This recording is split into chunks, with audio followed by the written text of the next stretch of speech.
Please come in. May I come in, sir? Please do. Good afternoon, sir. Good afternoon. Good afternoon, AMRITANSHU. Yes, sir. Please take a seat.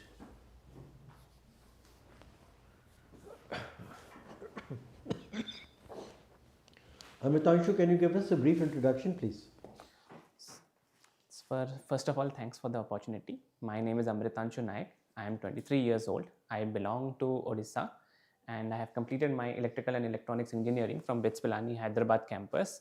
And this is my second attempt at civil services interview. My hobbies include reading books, playing chess, and watching movies and web series. So, in the first attempt, how much did you get? Sir, I was eliminated in the mains. I got 719 marks in mains, which was 20 marks less than the cutoff. So this is your first interview, UPSC interview. Yes, sir. This is my first UPSC. So, AMRITANSHU, it's very creditable that you have won a silver medal in the Blitz chess, right? Yes, sir. I have. So tell me, there's a lot of talk of artificial intelligence these days, but way back there was an opportunity for artificial intelligence to display its capabilities against a world champion in chess. Are you aware? Yes, sir. I am aware of this match between Deep Blue and Garry Kasparov in the 2000s. So give me some detail about it. There were two matches, two rounds, so to speak. Which years did they take place? What was the score like? So the championship between Garry Kasparov and the Deep Blue computer was done in 2003 when two rounds initially were played, and initially Garry Kasparov won all of them, but later on when the Deep Blue was given more and more training, it was able to beat Garry Kasparov in the match. I suggest you look at the facts again because the facts are contrary to what you have said. The matches took place in 1996 and 1997. The first time Kasparov won 4-2. And what world record was created? Sir, it was the first time a computer had beaten the world champion in a classical game. Yes, sir. And the second time Deep Blue won 3.5 to 2.5. That was in 1997. And what world record was created? Sir, the first time a match had been won against a world champion. Okay, sir. So that was. What is meant by an ELO rating? So ELO rating is a form of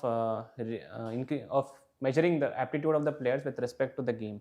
It is it is made by the FIDE, which is the international governing body of the chess players. So what is the full form of ELO? ELO, sir. I have to brush up my reading on this, sir. This was a trick question. We'll come to it in the feedback. Right, now tell me something. Have you heard of digital rupee? Yes, sir. I have heard about it. Recently, it was started by RBI in the form of allowing specific banks to start issuing e-rupee issuing digital rupee in the form of the fiat currency in the digital sphere. So what would be the advantage of a digital currency? We already have the UPI, Unified Payment Interface. Every nook and corner you go, you have the Paytm scanning card and all that.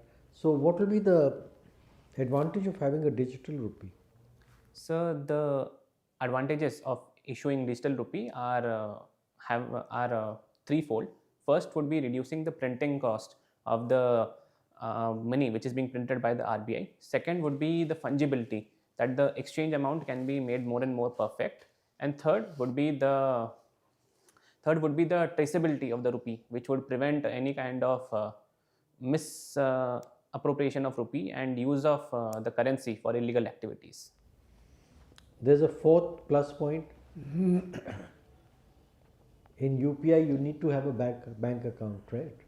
Yes, sir. You need to have a bank account. Whereas with the digital rupee, you need not. Okay, sir. I have to brush up on that. My final question: judicial activism. How is it different from judicial overreach? And can you illustrate by way of some examples? So, judicial activism refers to the role which is played by judiciary by increasing its jurisdiction so as to preserve its duty to give justice to the people. For example, in the Husainara Khatun case, the judiciary tried to reform the prison systems in the state of Bihar, alleging there was torture of prisoners and in the poor conditions in which they were kept. However, judicial overreach is an extreme form of judicial activism in which the judiciary encroaches upon the role of the executive or the legislature.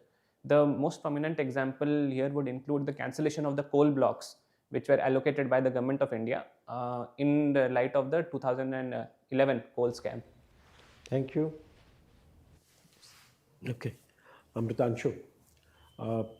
India is geopolitically so situated, and if we look at our internal dynamics as well, we have a lot of challenges to our security. Can you list a few non-traditional challenges to our security? So, the non-traditional security threats facing India today are a few. For example, we have insurgencies in the northeast, which are being supplied by external actors like China. Second would be the proliferation of advanced technologies among the unscrupulous elements of our society, like the usage of drones and the usage of deep fakes, if we can say that. And third would be the usage of other elements of our society, like the media, by external actors like China. For example, in the recent news click craze, where we find that the existing media house was used as a form of spreading propaganda against the Indian state. That's known world over. No media house is independent. Independence of media is a myth, and it is known that somebody or the other has bought them out. Everyone. So, like insurgency is a traditional threat. It has been there for the last 70 years.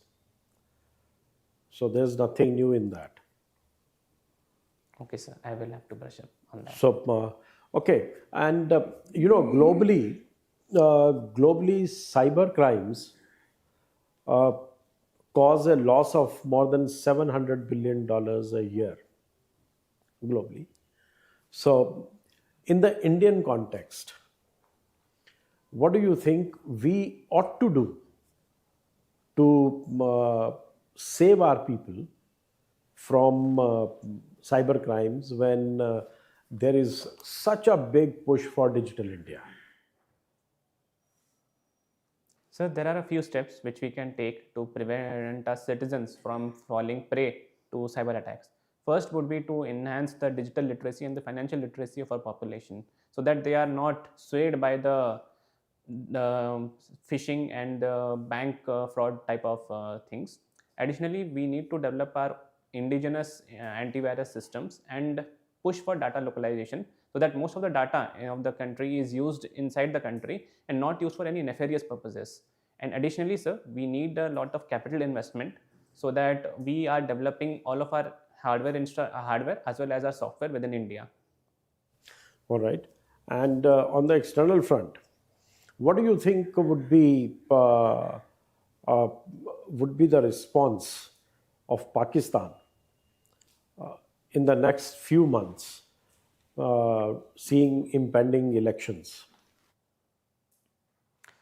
So recently, the Pakistan Election Commission had announced the elections in their own country, but due to its internal instabilities, it is being said that the elections will be pushed forward. And there is also the play of the Pakistani military here, which wants to keep Imran Khan out of politics and ensure that its own candidate, if we among the other parties like Nawaz Sharif or Bhutto family, they are installed there. But looking on its action on India, we have to see that Pakistan is trying to increase its tempo within the Poonch-Rajouri sector, and terror attacks are being implemented from the Pakistani side. And this is bearing cost on India's image as well as the cost in lives. All right. You love watching movies and web series. The OTT platforms seemingly don't have any regulatory mechanism as of now. So you come across very unpalatable language, and there are series which are not family series. You cannot sit and watch with the families. Do you think this trend of more and more gore, abuse, sex on the OTT platforms should go unchecked? Sir, there are a few factors here which we need to take into considerations.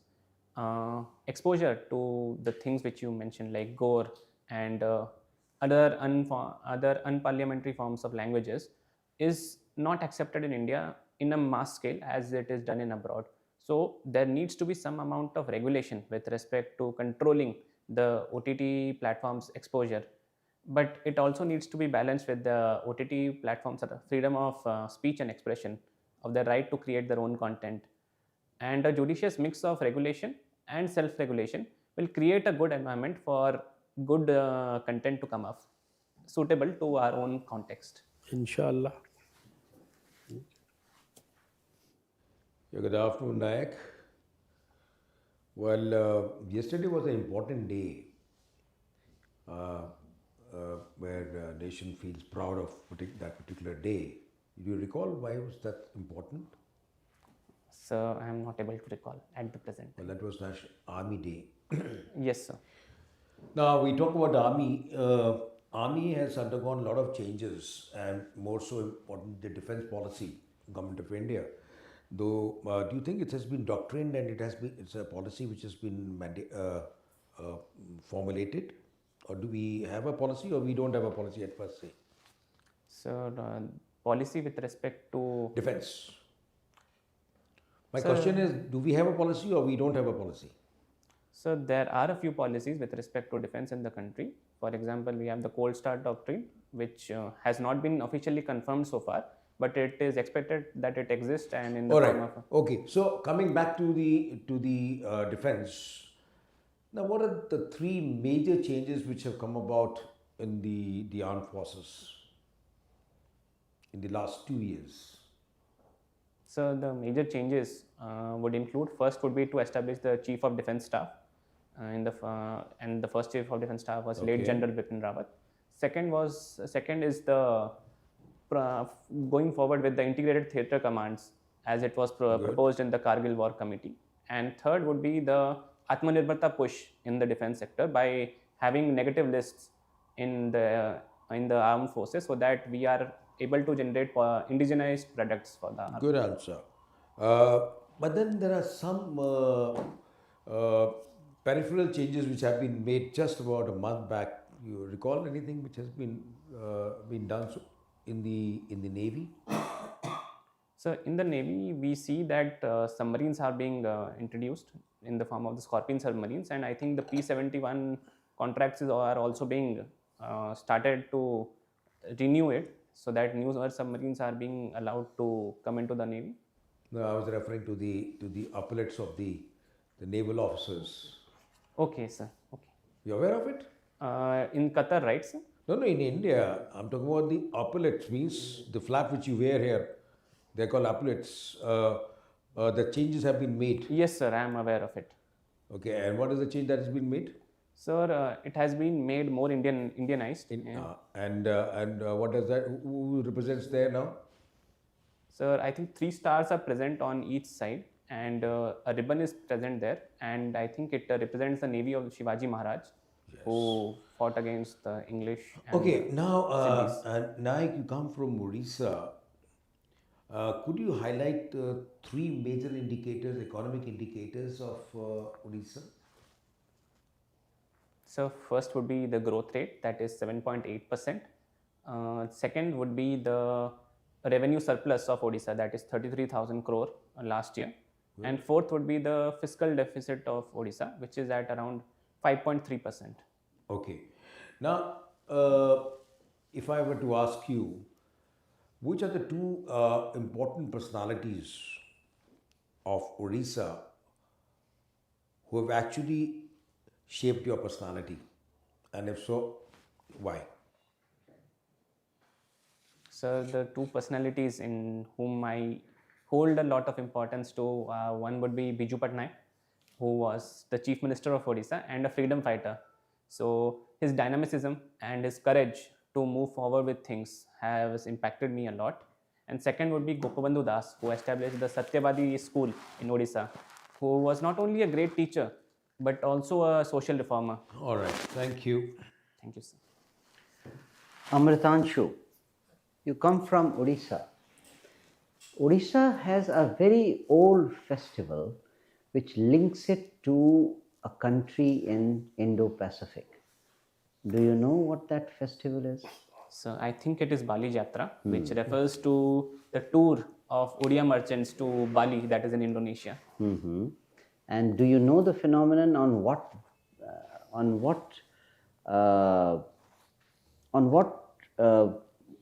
phenomenon, or let's say on what phenomenon was this based on? So I think they were traveling to Indonesia by virtue of the sea currents which were in that place. So they used to take two routes. One was hugging the land along the Indian coast, traveling to Sri Lanka and then coming to Indonesia. And other was through Myanmar and going to Myanmar and hugging the land there and coming Right. to Indonesia. Okay. In the foreign service, every officer does a language. He becomes an expert in one language. Given a choice, which language would you choose and why? Sir, I would like to choose Mandarin because first of all, it's a classical language and it has a lot of content and lot of epics like the Romance of the Three Kingdoms in which you can read. And second, that China is a strategic challenge to India. And I wish to contribute my services to counter and improve our status with respect to Good. China. What do you know about BRI? It's a Belt and Road Initiative. It was an initiative by the Chinese government post the 2008 financial crisis, where they were spending the excessive reserves so that to stimulate their economy as well as to improve their industrial capacity. It aims at connecting China with the rest of the world through a network of land-based transport, water-based transport, and What is its infrastructure. present condition, the BRI initiative?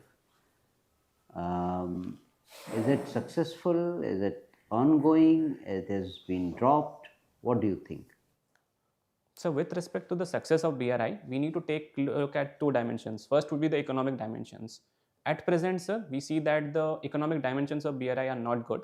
Not even a single project has the return of investment, so as to speak, for the Chinese government. But if we come to the strategic part, we see that China has been able to buy its influence by using the checkbook diplomacy. What has been India's attempt to counter BRI? So India has taken a few steps to hedge its bet against the BRI. What is the most recent thing? I just want to hear the most recent thing which was also announced during the G20 meeting. Sir, India Middle East Economic Corridor. Okay. I believe that. All right. What reforms, if at all, you feel are needed to make the UN system more effective? So there are a few reforms which I would suggest to conduct in the UN so as to make the system more representable and more in line with the realities of today. First would be to reform the Security Council and ensure that the veto powers which are being in the control of the P5 nations is reformed up to some extent. And second would be to ensure that the contribution of countries with respect to money and manpower is rationalized. Okay. The last thing. What do you feel will be the correct phrase to describe Indian foreign policy?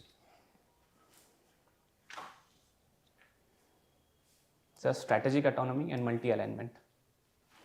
I said a phrase maybe which was used in the G20 itself.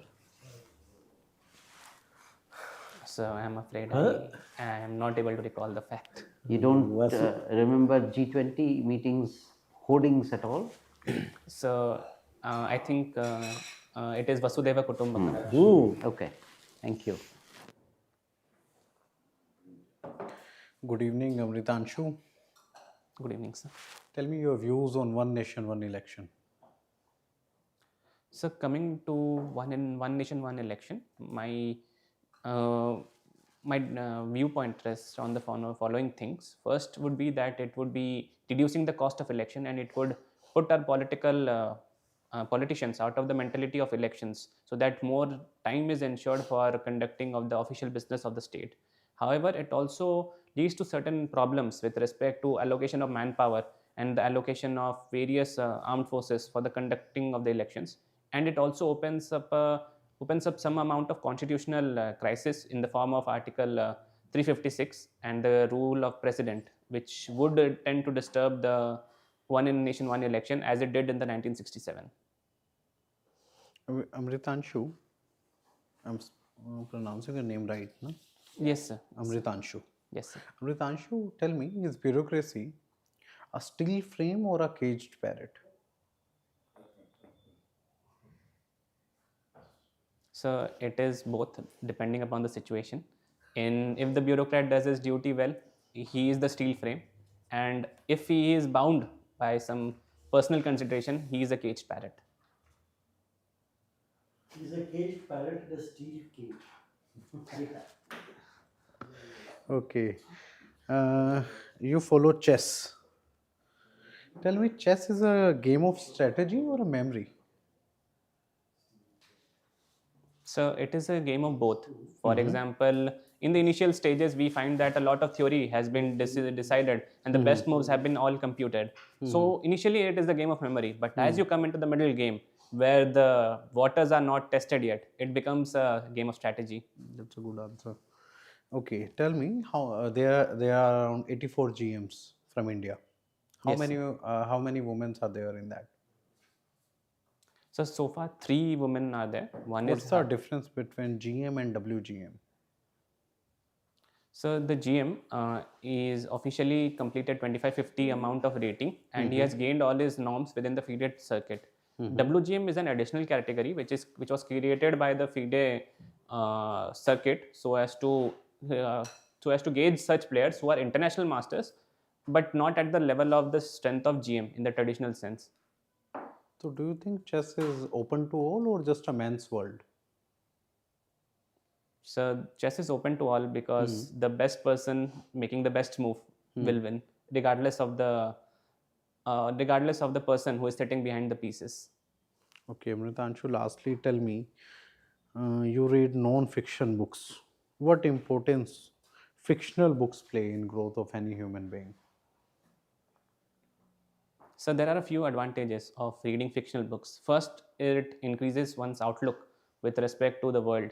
Second, it increases the exposure of one to the cultures and the traditions of the other places. And third, it enhances the creative capacity of a person with respect to his own work and as well as his own environment. Okay, Amritanshu, thank you. Thank you, sir.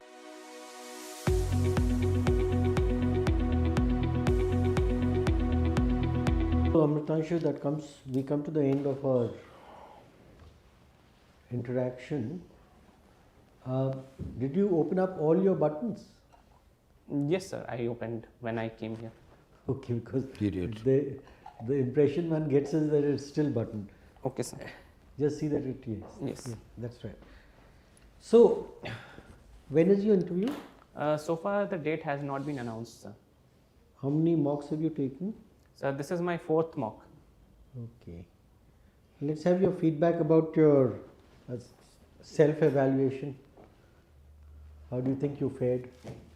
So do I have to grade myself or? No, you just have to give your impression about your performance. So I think I was not able to deal with your questions well because I had a lack of factual input with respect to that. And other than that, I think I did well. So, essentially, Amritanshu, you need to realize that this is not a question and answer session in which you are asked 10 questions, you give the right answers to 9, so you'll get 90%. That's not how it works, because we are assessing your personality. It's not a knowledge test per se. We are assessing your personality with a view to assessing whether you have officer-like qualities.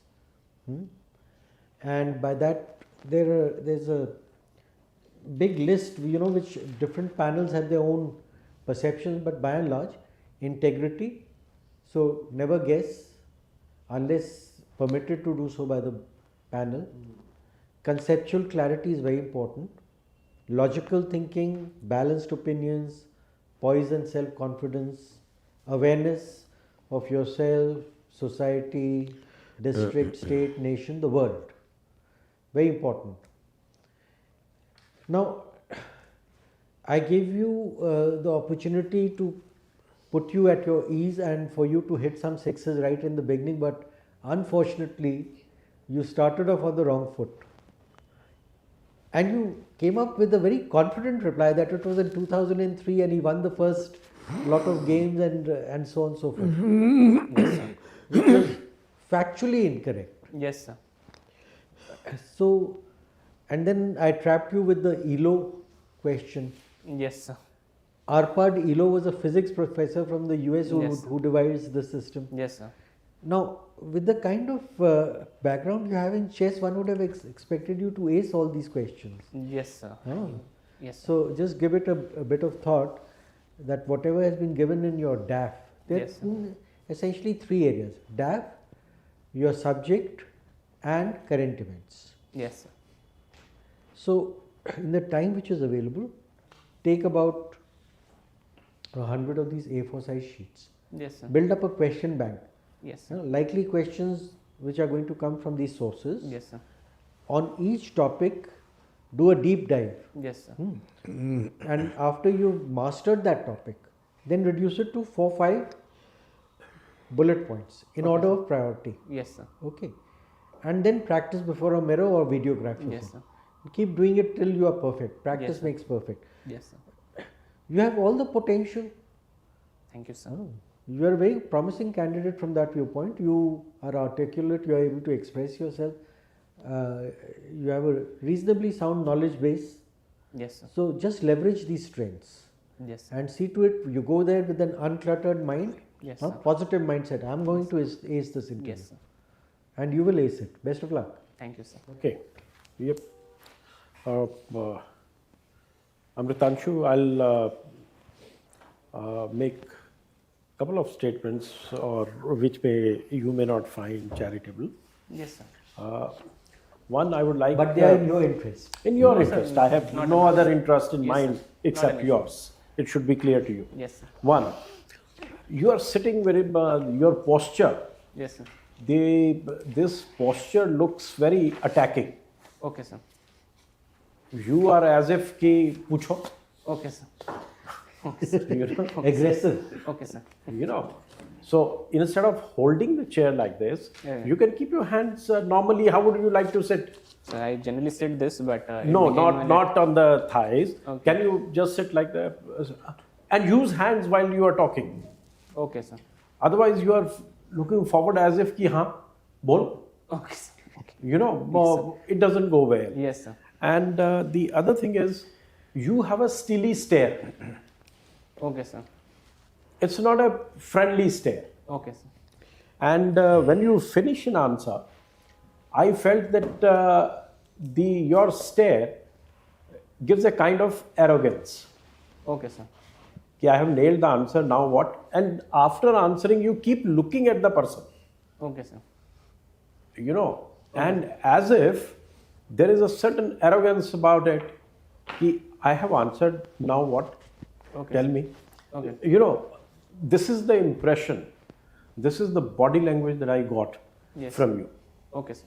And you know, he asked you a question like, when was this? You could have easily said, I don't know the year or dates, but this was between this and this was the name of the machine. Okay, sir. You know, don't rest assured. Yes, sir. The person who has asked you a question, he knows the answers Yes, sir. fully. Yes, sir. He is equipped. Yes, sir. So don't hazard a guess. Okay, sir. It puts your honesty Yes, sir. in doubt. Yes, sir. So here we are looking for a young man. You are all of 23, Yes, sir. right? So what we look, we don't want you to answer every question. Okay, sir. We don't expect also. Okay, You are not supposed to know everything under the sun. Okay, sir. So if you say, I don't know, I need, like you said, I need to find out, I need to brush up, well, good, fine. Yes, sir. But telling wrong dates, wrong year, that doesn't cut ice at all, right? So this is what I had in mind. Otherwise, your responses were one of the best I have seen. You are to the point. You don't beat about the bush at all. Give a logical answer and you stop. You stop talking, but you keep staring. Okay, sir. So you done with that and then shift. I have to shift my gaze. Shift, yeah. Anybody who asks, you finish with him and come back to the chairman. Okay, sir. Okay. Right? Don't continue to needle him. Okay, okay, sir. Right? Another thing is the eye communication. Yes. We normally say that 60% you can focus on the person who has asked you the question, Okay. but 40% you can engage with others. I have to just turn my No, gaze towards it doesn't mean that if he is asking a question, you will come to him. Okay. Maybe you can come to him, up to the chairman, and go back. Okay, sir. And if you find somebody nodding his head, making some movement, then you can turn towards them. Okay, sir. That what is keeping them busy? Okay, sir.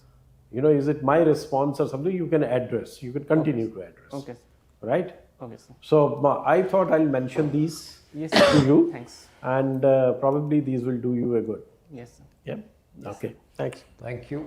Do you have any Thank you. questions? All the best. What about my facial expressions, sir? It were good? Or... We've just told you that you need to soften it, Okay. and also you need to be totally clean shaven. Yes, sir. I will be doing that. Just work. As I said, your best friend is your mirror. Okay, If you sit before a mirror, you'll get the answer as to exactly what is going wrong at all. Okay, okay, sir. You just have to soften your demeanor a bit. Okay, sir. Yeah, Give you're more very, smile. very More matter of smile fact. to all the panelists because after all they'll be scoring you on. Yes, sir. Yes. Right? So much better. Your smile is so much better. So I should smile more, I guess. You can. Like if somebody asks you a question of your interest, Yes, sir. chess, you Yes, play sir. chess. Yes, So sir. you should Give a give smile. up, feel happy that your face should be pleasant. Okay, sir. Okay, I mean, we are talking of mutual interest, Okay, sir. right? Okay, sir. Yeah. Best of luck. You'll do very All the well. best. Okay. Okay, thank you, sir. Thank you. Thank you.